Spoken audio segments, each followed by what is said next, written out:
Hi, friends. What if your next chapter isn't about doing more? It's just about being. My guest today, Master Medium Laurie Parente, is here to help you drop the guilt, clear the blockages, and finally tune into that inner voice that you've been shushing for years. This lady's the real deal. She literally lights up the screen with her energy, not figuratively, literally. If you watch on YouTube, you'll see what I mean. It's just incredible. Let me know if you're enjoying my segment about eating a whole food plant-based diet at the top of the show. Send any questions my way via social media or at lauren@agelikeabadassmother.com. You can see the show notes for information about my free cookbook and my online class. Thank you again from the bottom of my heart for listening and for helping us grow by sharing this podcast with a friend. And please subscribe so that you never miss a show. Thank you. Hi, friend. Are you looking to age healthfully, confidently, and vibrantly? Then this podcast is for you. Smart, slightly salty, irreverent, and thought-provoking. I'm Laurie Bernick, and this is Age Like a Badass Mother. Hi, friend. Okay, today I want to talk to you about an issue that whenever anybody goes whole food, plant-based, or vegan, everybody flips out and says, where will I get my protein? And this has just been drilled into us, mainly by people who sell things with protein in it, like beef or dairy. And they want us to believe that we're just going to wither away and be rushed to the hospital with protein deficiency. But the truth is, you know a lot of people, and stop and think about the people that you know who have been rushed to the hospital with protein deficiency. That number would hover around 0, I'm sure. But what about the people you know with cancer or heart disease? Those are our number 1 and 2 killers of Americans. And that largely comes from eating a diet that is too high in animal protein. So I had Juliana Hever on, and she is episode 28. It's a good one to go back and listen to. She went over the protein recommendations we did it based on a 140-pound woman. And this is on the really high end of protein. If you wanted to get a lot of protein, which is fine. It's good when you're getting older to have a lot of protein, but it can come from plants. So a 140-pound woman who's wanting to get the high end of protein would eat 50 to 60 grams of protein a day. So how do you do that on a whole food plant-based diet? Okay, let's start with breakfast. A half a cup of oatmeal has 7 grams. A cup of soy milk has 7 grams. 2 tablespoons of hemp hearts, 10 grams. A tablespoon of flaxseed meal, 2 grams. A tablespoon of chia seeds, 4 grams. And a cup of blueberries, 1 gram. That's already 31 grams of fiber. You're more than halfway there. So lunch, a salad with a quarter cup of dressing made from hummus. The hummus, a quarter cup of that is 5 grams. Add a cup of black beans. That's 15 grams. Okay, you're already there. That's 20 grams. And you had 31 grams for breakfast. So that's already 51 grams of protein. Now let's add in dinner. Let's have some lentil tacos made with a cup of lentils. A cup of lentils is 18 grams of protein. That puts you at 68 grams of protein a day. You're already exceeding the high end of protein. Are you getting the point that it's easy to do this? Or you could have had a 2/3 cup of chickpea pasta for 12 grams. A cup of broccoli has 2.5 grams. If you want a high protein snack, a cup of edamame has 18 grams of protein. A cup of quinoa, 8 grams. A cup of brown rice, 5 grams. A quarter cup of walnuts, 5 grams. A cup of kale has 2 grams, and a cup of broccoli has 2.5 grams. So I hope that you're seeing that getting protein on a whole food plant-based diet is easy. And you never have to worry that you're not going to get enough protein as long as you're eating legumes, which are beans, peas, and lentils, whole grains like oats and quinoa and brown rice, and you're eating your fruits and your vegetables. You're adding some ground flaxseed meal or chia seeds. It's easy. And you can also email me at Lauren@AgeLikeABadassMother if you have any questions about this. Now let's get started. Laurie is a medium, spiritual healer, intuitive guide, and transformational coach dedicated to empowering individuals on their journey of self-discovery and healing. Through her workshops, courses, and one-on-one sessions, she guides clients in reconnecting with their inner wisdom, releasing blockages, and aligning with their highest potential. Oh, that sounds good. Her mission is to inspire and support others in awakening to their true essence, reclaiming their power, and living authentically and purposefully. Please welcome Laurie Parente. Hi, Laurie. Hi, thank you so much. So delighted to be here chatting with you today. I'm delighted to meet you. You seem just so lovely. And, I know that you've been doing this, you said, for over a decade, but what were you doing before that? How did you come to this? I think like many people, I was very connected to spirit as a child, and then it kind of got taught out of me that it was a little bit strange. It was the 70s, and it was a little bit weird to be talking to angels and telling people things that I couldn't have known. So honestly, it was kind of pushed down. Like it was just this inner thing that I had that was a bit of a secret. And it would start to kind of leak out, and then I would get this feedback that it was wrong or it was weird, or, all those things kind of mirrored back to me until I was in my early 40s, like 15 years ago. And I always say the pain of being inauthentic got so loud that I could no longer have that mask of being a person that wasn't authentic. I wasn't listening to my light. I wasn't following my path. I had a great career as a musician, married, 4 wonderful kids, but it just came knocking, and it's like, you've got to listen. It is your path to help people to tune in and to know who they are at their core of their being. And it was messy. It was messy coming back to that. But it's become the greatest joy of my life. Oh my gosh, that's such a good lesson. What kind of musician were you? A pianist. I played the pipe organ and the piano, and I taught piano for years, and I also worked in the area of musical theater. Oh, that's cool. And so how do do you hear things, or do you feel things, or how do you receive messages? So many of ways, the strongest way I receive is through clairaudience, through hearing, but it's not always like words. It's like impressions. It's like I just know things with my ears. Mm. And so, how did this present itself when you were a child? I was really sick the first couple of years of my life, and it's kind of a funny story now, but they had no idea what was wrong with me. It was like the late 1960s, spent like 2 years almost in the hospital until I was finally diagnosed with celiac disease, which now we think is just like, 1 in 100 people have it. It's not a big deal, but nobody knew what it was at that time. So my angels were my friends. It was a time when parents and families weren't staying with you in the hospital. You were on your own, right?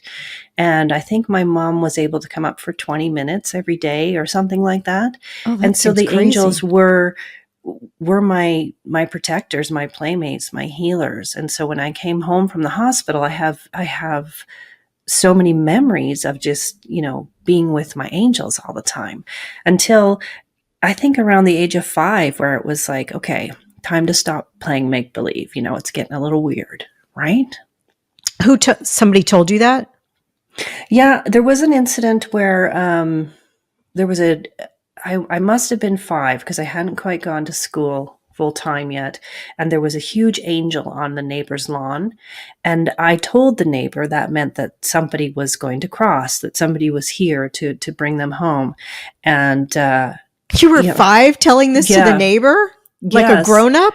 Like a grown up. And if and sadly her husband passed, and it just was, who is this weird little kid on the block? Like, it was the 70s. People weren't talking about this stuff. Like now, anywhere I go, I can say I'm a medium and I speak to angels, and people are like, cool. Right? Cool. Cool. Who can you speak to for me? Not in the 70s, right? Right. Yeah. And so, well, what did your parents think when you told the neighbor like somebody's going to cross and then somebody did? Like what did they say? Don't do that? Yeah, pretty much. This isn't an appropriate behavior. People don't want to hear these kinds of things. Like it wasn't handled well. And I later found out that my mom also had these sensations and Yeah. these knowings, and it had gone so badly for her whenever she'd shared it that she just didn't want that for me, right? I was actually going to ask you if your mom or somebody else in Yeah, your family had that, because that's how that usually goes. yeah. Oh man, that's And it's so so cool. interesting because, like, my nana, my mom's mom, openly read tea leaves, but nobody thought anything of that. All the women would get together after church on Sundays and read their tea leaves, and that was just something fun to do. So there was kind of like this bleeding through always, but you didn't really talk about it. Oh man, that's interesting. Okay, and then so you have this pain, like you're like, okay, I have to live authentically. And then, so did you have to redevelop your gifts, or were they just kind of there, or how did that go? Yeah, I think I took a mediumship course and just opened up. But it was also after years of being pushed down. It was scary for me, right? To all of a sudden Yeah. be opened up, and to be sitting in a restaurant and seeing people around people, because I didn't really understand um, how to contain it, how to put boundaries around it. So it Mm. was it was kind of scary for a while. It was overwhelming. I definitely didn't talk about it much, which I think when we're first opening up, it's kind of this private thing. And I don't know how long it took me to really trust it. Like it took time, and it took trust, and it took faith. And I think one day my youngest came home from school, and she must have been in grade 10 or 11, and she was in a class, and the teacher was debunking mediumship. Mm. And her friend turned around to her and said, "But isn't your mom a medium?" And when she came home with this story, I thought, okay, if my kids are seeing this, then it's okay to start talking about it, start being more real about it, because obviously I must be talking about it if they're seeing it. Yeah. Yeah.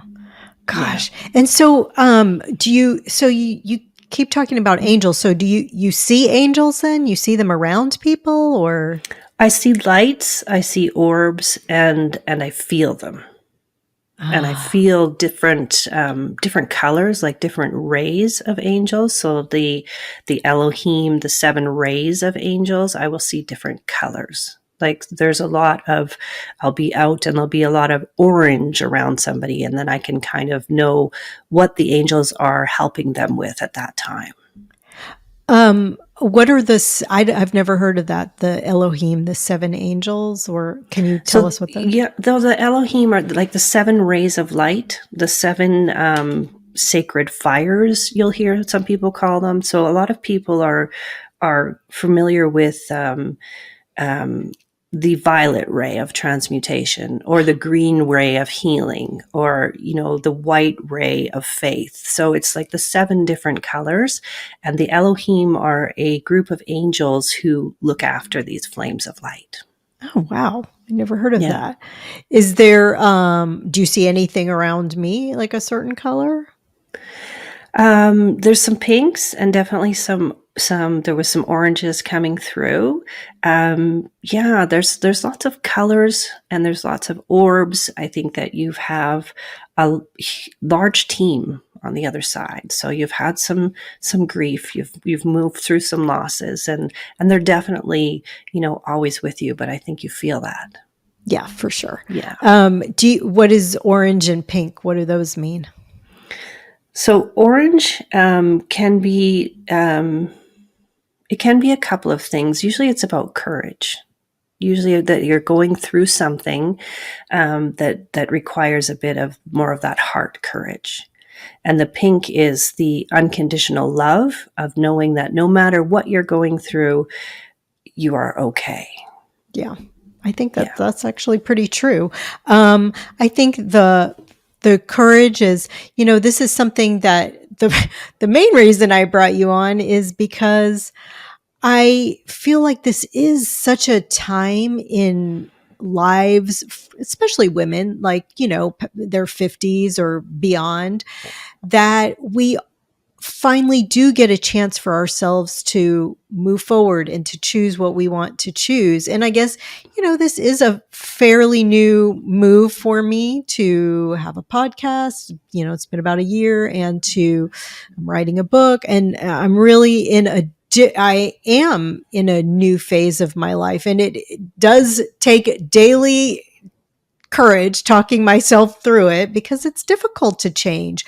But I know that I'm on my path, Right. and, and I Yeah. feel that. So can you talk a little bit about this part of our lives? I think you said that, you are really want to present about living with a peaceful heart, a relaxed nervous system, and a sense of connection that allows you to age with intention or gentleness, but also Mm-hmm. like embracing this part of life. Right. Well, they call it, the wisdom years, or in call it the age of the crone, which is, the wise woman, right? Yeah. Like we've been through, maybe some careers, we've changed careers, we've raised children, if that's been part of we've definitely by this time gone through some losses, gone through some difficulties, some traumas. And when we come back home to having that heart-led life, living in that place of peace and centered, and we decide that, this whole anxiety and stuff that's going on in the world, I'd rather embody this peace, we start to tune into our own wisdom and our own inner knowings, and life just gets a little more simple, a little more graceful, and a little more we just trust more. We trust ourselves more, and we trust life more.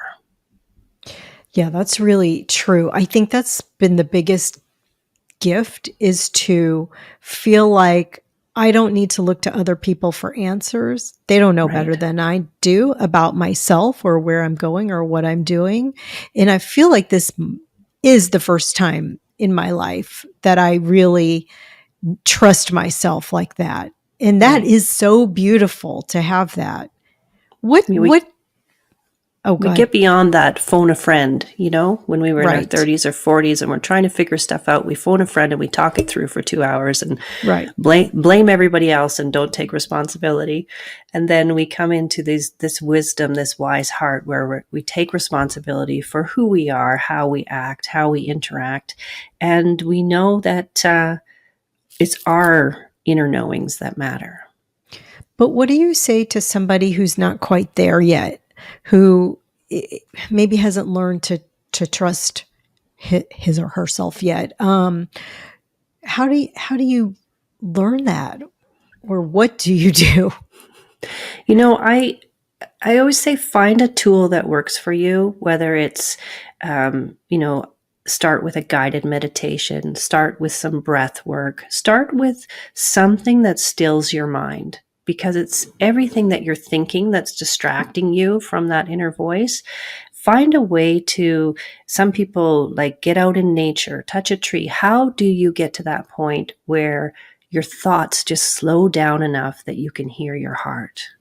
And so try different methods, listen to different teachers, and find something that allows you to connect with the core of who you are Mhm. instead of thinking about it. That's good, because I think people can overthink things. Is that how you deal with anxiety too? I think people are so anxious. Like, Mm. what's your advice for dealing with anxiety? So, anxiety, I think we've gotten to a point where we say, I am anxious. There's all these things going on in my life and it's keeping me up, and I am anxious. And if we can flip that switch just a little bit to, I'm experiencing anxiety, it allows us to step back a little bit. Okay, what is this about? And really look at it, almost hold it outside of you. What am I anxious about? What am I experiencing with this anxiety? And can I find a way to embody peace instead. And so I say, think of a memory of a time in your life when you absolutely felt at peace. For me, it's when I'm kayaking on a beautiful lake and the sun is shining and the blue clouds, and bring in that feeling of peace and bring that into your heart so you can really know the difference in your body between how peace feels and how anxiety feels. And then start to kind of play with it. What is this anxiety about? What's happening? Do I have any control over it? Is it actually true? Is it even mine? Start to question it and kind of release that identity of I am anxious. I think that a lot of people do kind of get hooked on that. Like, I'm an anxious person, or and it can be like a crutch. And I know that a lot of people do have anxiety. I'm not trying to poo-poo that, because I realize that a lot of people have anxiety and there's a lot to be anxious about. But, so the tools would be meditation, breathing, being in nature. What else? Just trying different things? Just trying different things, working, listening to different people, listening to different meditation types, and just, allowing yourself time to be off a screen, not thinking about anything. Like when we were little and we would daydream, like bring that back into your life where you allow yourself time to be quiet. Look at your life. Is there any room where I'm ever quiet, where I'm ever alone, where there isn't, some kind of black box blaring something? Where can I bring quiet and solitude into my life? And maybe it's just putting a screensaver somewhere that's a beach scene. And can you just close your eyes and bring that into form and find some quiet? Because we are so inundated with noise, and not just noise in the physical sense, just energy coming at us all the time from everything in our world. It's noisy out there. It is. It's hard. We started talking about this a little bit because this is a time of, I think, reinvention and pursuing your purpose. And so going back to that a little bit, like, how do you know what your purpose is, or how do you know you're on the right path? So the interesting thing is we have this fixation of being on this path and our purpose. And to me, our purpose is to remember that we are beings of light, having a human experience, and to allow our light to shine, and to allow our light to lead us to experiences that will light us up even more. And so that, to me, is coming into that coherence, that heart coherence, that unconditional love for self, and that knowing that I am being led by my own light. And that is my purpose, to connect into that. Okay, that's so important what you just said, because even I just said that like 10 times. I'm on my path, or but yes, you're right. It's just not my path. It's like what lights me up. Right.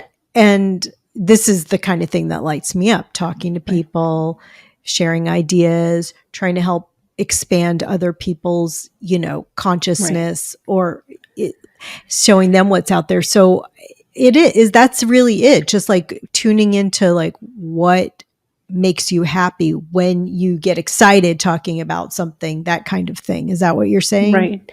Well, I think we've been so conditioned that our path needs to be about doing. We have to do more. And it's more, if you tune into how you're feeling right now when you're doing something you love, it's more about being in coherence with yourself. So instead of doing things, notice how you feel right now. You're lit up. You're loving this. You're being with your light. And so if we can find more times of being and less times of doing, it really opens up so much for us. Oh, man. That's really good advice. You did good, Laurie. That's good advice. I like that.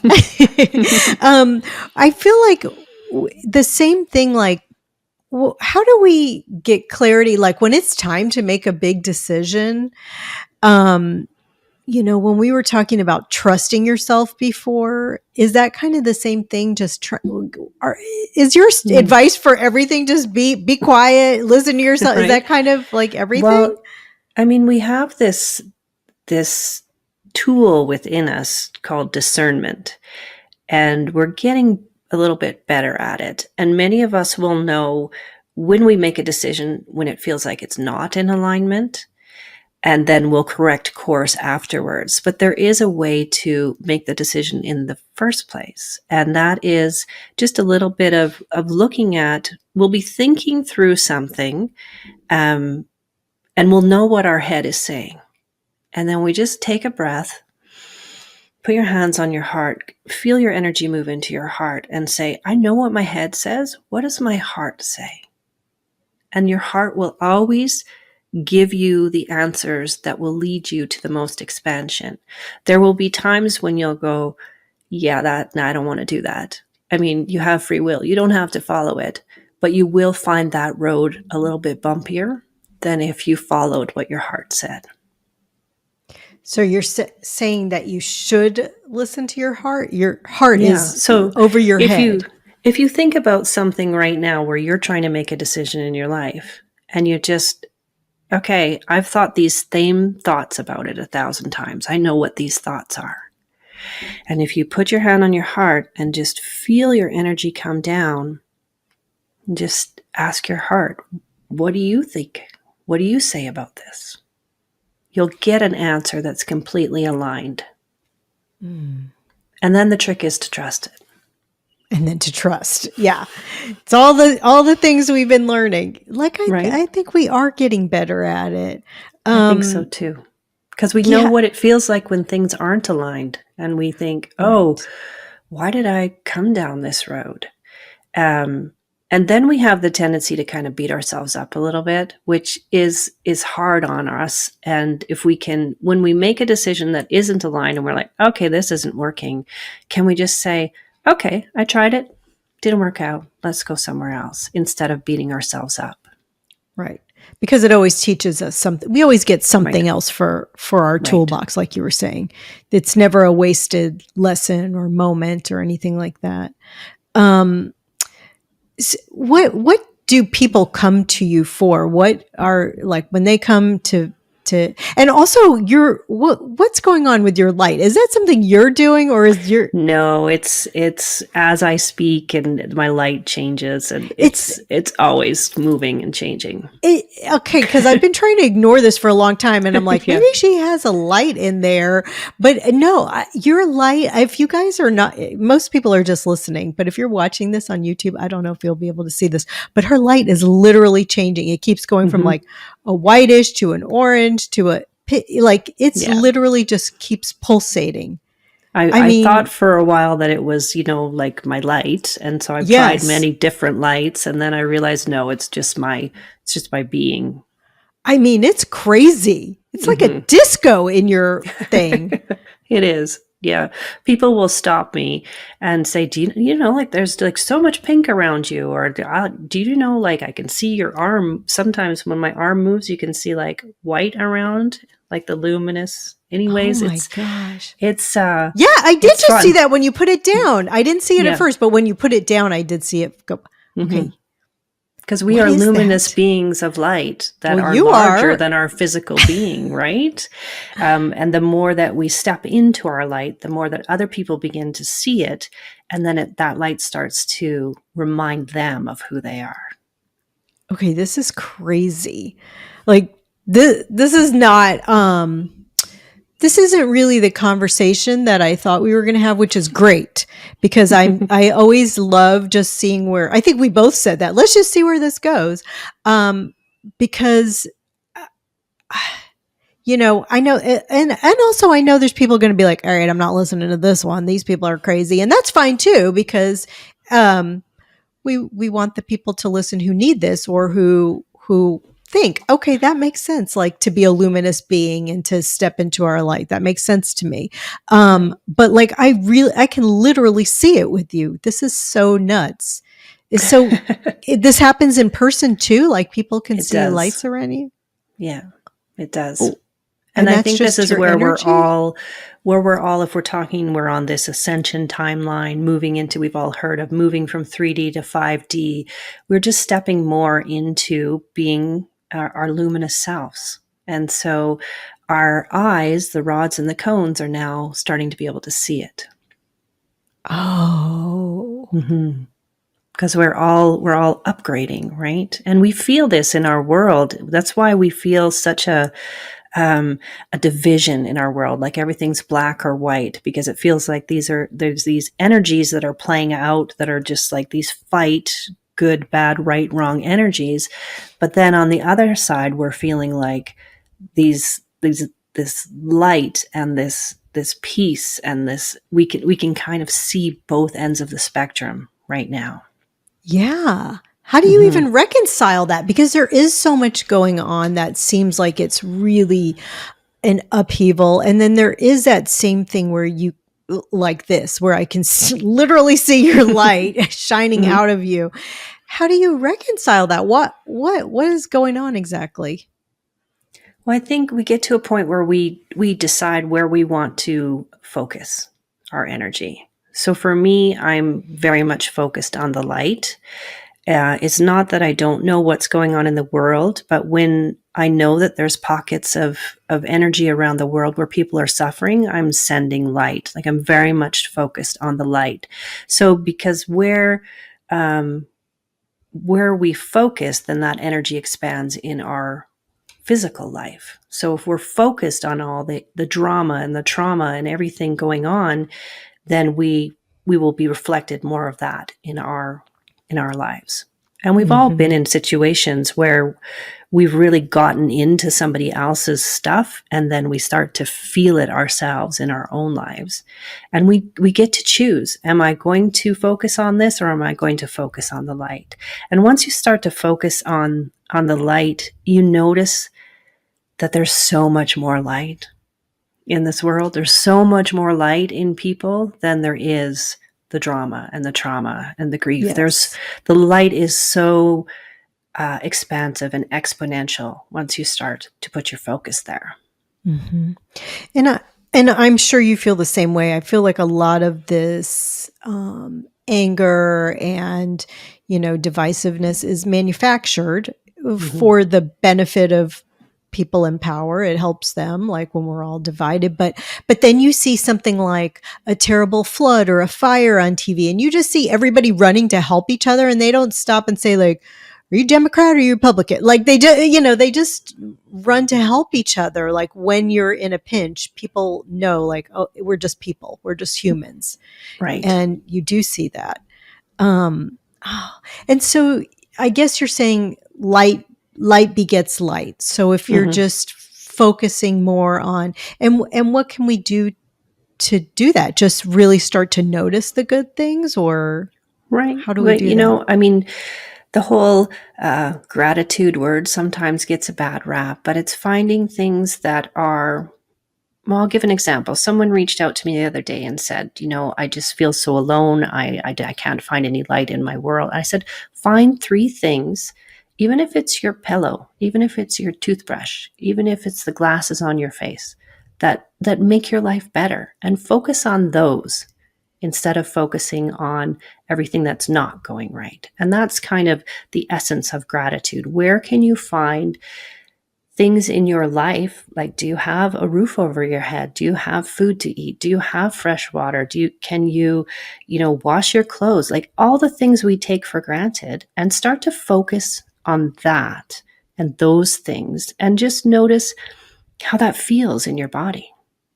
And then you Mm-hmm. almost get addicted to that sense of, oh, this is supporting me. I have a chair I'm sitting on. I have a microphone I'm talking into. I have these beautiful ear pods. Like what is good in your world? Mm-hmm. I think you're right. I think by nature am a grateful, optimistic person. I think that that's just kind of baked into me. I've always been like that. And but I walk around like that all day, and I'm like, Hmm. oh, this is so wonderful, or that, you know, Right. and I started out that way, but it really does build on itself. And I really, um, do kind of make that, it like just happens so much during my day. But even when I was a little kid, I don't know. I mean, I don't think I understood those words, but I always like tried to focus on what was good, even when, you know, if rough things were happening around me. Hmm. So it is a practice. It really is. And kindness too. Being kind to others is a practice as well. Putting Right. yourself out there a little, it's a little bit sometimes, um, you know, it's hard to extend yourself in kindness sometimes because you're worried what the other people think. Are they going to think I'm goofy or crazy, or, you know, Right. what's your I, experience with that? I think for me, it's about coming into compassion for everyone's journey. Everyone is here having a journey, and life is hard. We get some hard knocks, and so having compassion, even if someone is acting in a certain way um, that feels angry or mean or something, kind of looking to the core essence of them and having compassion for them on their journey changes how you see other people. Hmm. Yeah, that's really true. Yeah. It is. I used to, a long time ago, I had this sales job when I was in college, and they brought in this person who was, I don't know if they were trained by Tony Robbins, but we had a lot of like Tony Robbins type training. And this is like 30 years ago. This was a long time ago, or more than 30 years ago. And I remember one of the practices that we had to do, we had to sit across from another salesperson. And I was with this girl who I liked her, but she got on my nerves a lot. And we just had to sit there and look into each other's eyes. I think it was like 3 minutes, which when you are just sitting there looking into somebody's eyes for 3 minutes, it seems like 4 hours. But by the end, we were both crying because you can't help but just sit and look into somebody's eyes and not see their joy, their passion, their sorrow, their everything. And after that, I was like, I love her. She never got on my nerves again. You know, Right. isn't And that they it? say the eyes are the windows of the soul, right? So Mm-hmm. looking into someone's eyes, it brings us into that heart coherence of that compassion for who they are and what they're experiencing. Mm-hmm. Yeah. Yeah. And, you know, that was another thing about being in sales for so long was that um, you have to find something you like about that person, or Mhm. you can't form a relationship with them, and, you know, blah, blah, blah. And so no matter who it was for years, 25 years, I always had to be like, okay, what do I like about this person? Even though they're cranky or they're this or they're that, what do I like? And so that's also been a really good practice for me. And I think that that's, such a good lesson in life to just try to, what do I like about this person? You know, I Right. mean, that's so good. What are some, okay. So I think before we started talking about your, disco that you have going on around you, we started talking about, I asked you why people come to you. Like, what are Right. they having blockages in their life or grief, or why do they come to you? It's a variety of reasons. I do one-on-one sessions. I love to work with people individually, and I have a longer, like 12-week container for that, where we just get really honest about what we're ready to release for beliefs and conditioning and everything that has brought them to this moment in time. And then we spend time connecting them with their hearts and with what I call their team and spirit. And so that they become more internally focused. And as that happens, then all of their gifts, if you want to say it, and abilities start to come online, and they start to really connect with who they are and their team. And they it's fun. It's I'm going to use the word fun to watch them come into, I call it, tune into your soul essence, tune into who you are and how you connect in this world, and how life is working for you, and life is working for you and through you, not to you. Yeah. Yeah. That's, oh my gosh. And so do we each, you mentioned I had like a lot of, I guess, angels or Hmm. people who have passed on around me. Do we all have that? Everybody has like a team? How many people Hmm. do, or what are these are angels, right? Not Right. And yeah, also there's people who have passed? angels and guides and mentors and people who have passed, and we all have these. It's always interesting when I take people into a meditative journey, and I've studied shamanism, so we move energy really quickly, um, and they see how huge their team is, and they see that they were the one in their team that was brave enough to be incarnate at this time of great change, and that they have, hundreds of members of their team, and their teams are kind of fluctuating depending on what we're working on. We'll have our core team, but then different angels, different guides will come in depending on what we're going through, what we're expanding through. But yeah, we have huge teams. It's always like just legions and legions of angels and guides. What are they doing for us? And also, can I just say one more thing? This is crazy. I've never seen this happen. So we're in this recording studio, and when I guess people won't see this in the video, but when I talk, it's purple. And when a guest talks, it's purple around their box. And it's always been that way, except yours also changes to yellow, which has never happened in a year. Yours goes from purple sometimes to yellow. Like you are really making lights and energy happen like I've never Right. seen before. Yeah, it just did it. Just There. went yellow. So That's it's my guides will always tell me like color is sound and sound is color, and we're moving into a time where we will be healing through color and sound and frequency. And I love that people have really embraced going to a sound bath or working with, art and color, and we have kind of forgotten how potent color is in our lives. And when I talk to people and I say, well, how do you feel when you have that red shirt on? And they feel powerful. Like tuning into color is really potent. And so oh yeah, my color is gosh. always around me. It's cuckoo. I've never seen that before. I've never seen it. And I've interviewed, 100 people and nobody's ever had that any other color than purple. But yours is like purple sometimes and then sometimes yellow. It's nuts. I don't even remember what I So just asked you oh, before. and those are the two flames that I carry the most: the purple Purple and of yellow. transformation, and the gold is the heart, like the connection energy. Oh my gosh. Oh, I asked you what these beings are doing for us. Like what do they do for us? How how are they helping Yeah, us? I Did we mean, come with one goal or like what's happening? I think we come with a soul plan that's kind of like an outline, and then we make our way through it. And they're there to help us to navigate it. Now, they're not going to step over our free will, but they are there, kind of the way they show me, kind of paving the way in the background. But once we connect into them more fully, more consciously, then they can really step up and give us messages and support and clarity and humor. They come through with a ton of humor because they Mm, always say, it's not meant to be so serious.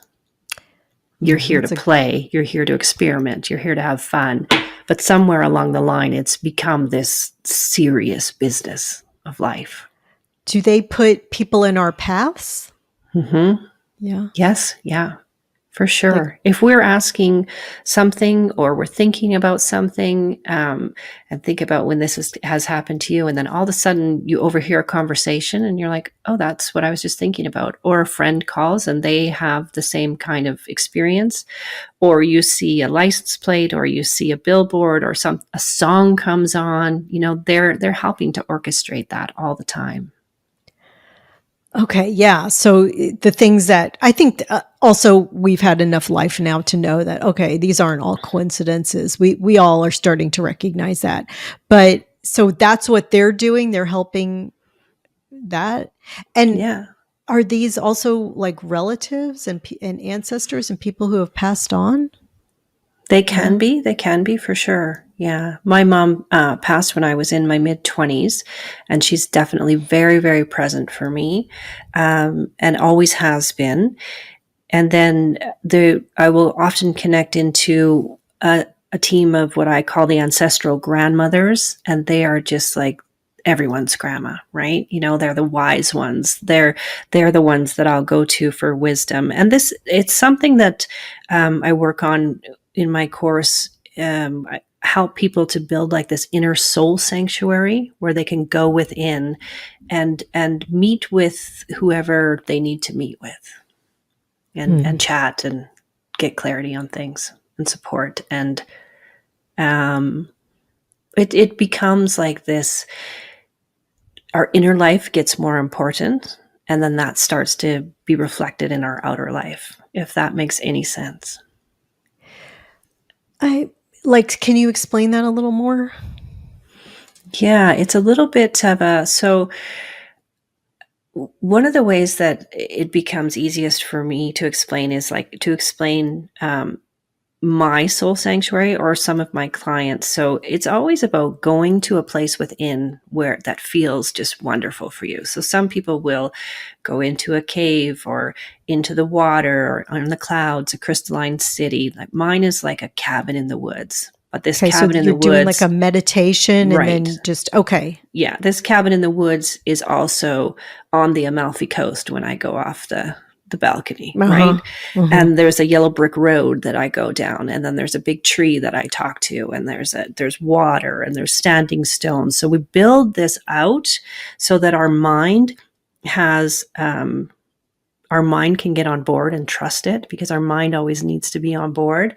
And then we go within. And so, like, for example, this morning we are recording this on the Lion's Gate, so that this energy is very open. I went in Oh, and I that's worked with the right. flames that exist within my cabin in the woods. Like, it's a little bit of it's a little bit hard to explain, but it's about kind of coming into that soul essence within you, with these places that you can go to and people that you can talk to and beings that you can talk to and commune with.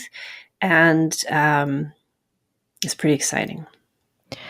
That okay, so you can just talk to your team Yeah. and you can just ask questions and then listen for the answers. Mm-hmm. How do Yeah. you know that you're not making up that answer? I always struggle with that. How do you Because know like how it feels. mm, Yeah, it okay. will feel, if it feels like it's constricting you, or it feels kind of off, you'll know that, okay, I need to take some breaths and I need to center and ask that again. But if it feels expansive, or you get the answer before you've even finished asking the question, then you know it's coming from something beyond you.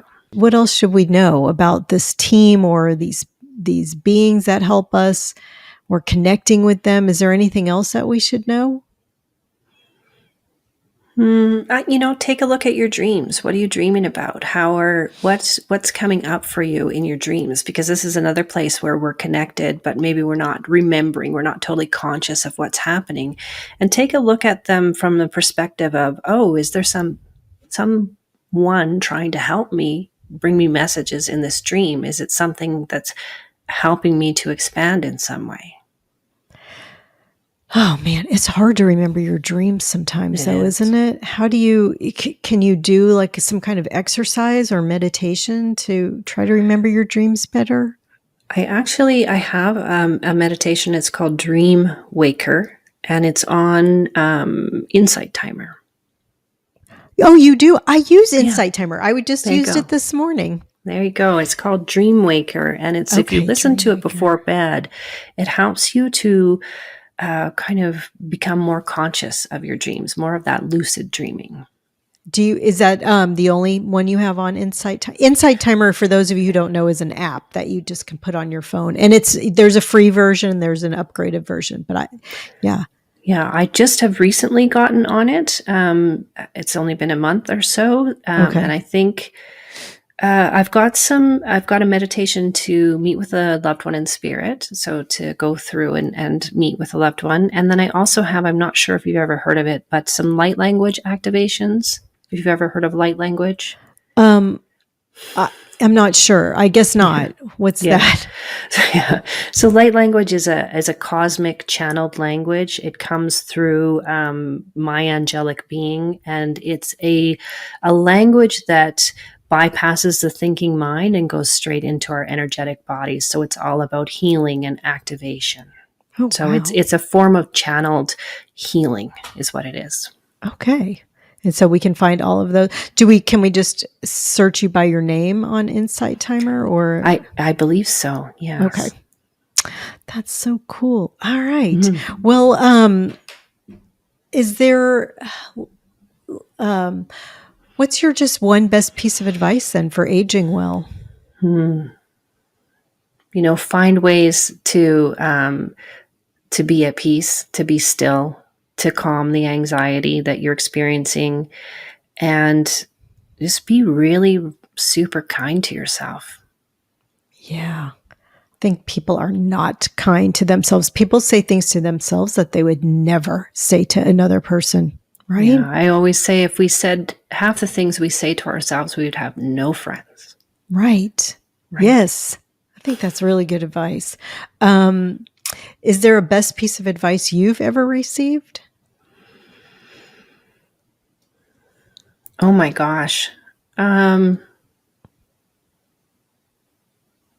Boy, that's actually a tough one. I think maybe if we're looking like at aging, the best price for aging.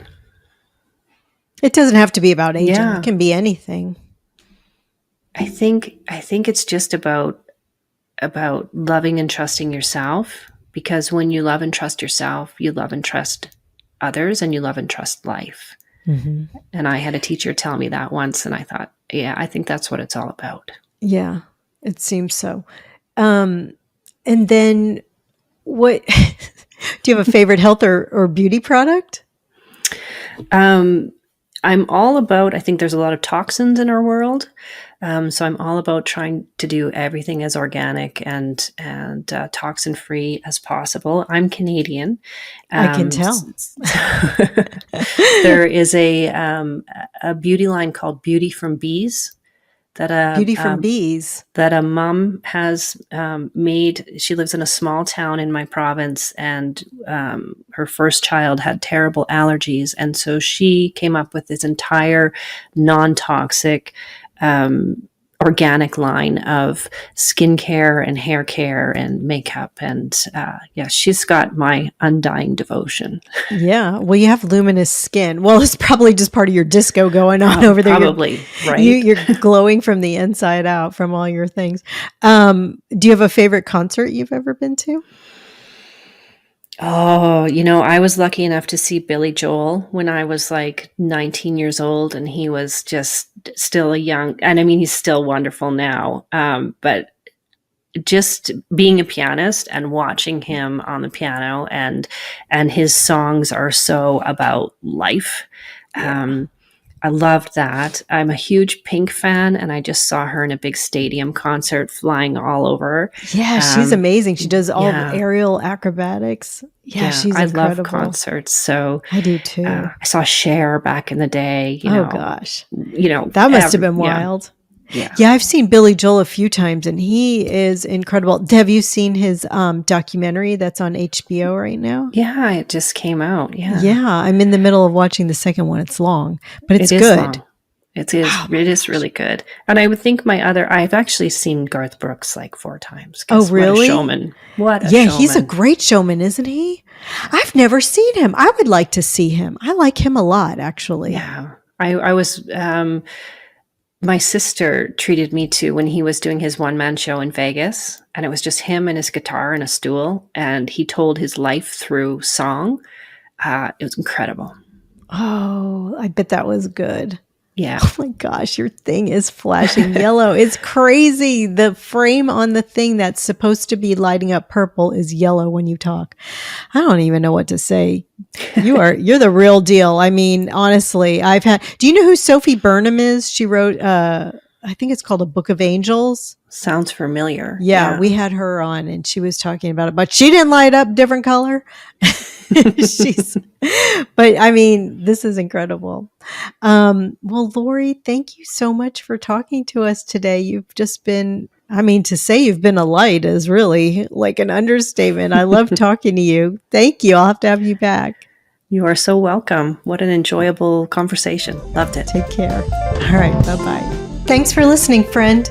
From my heart to yours, be well until we meet again.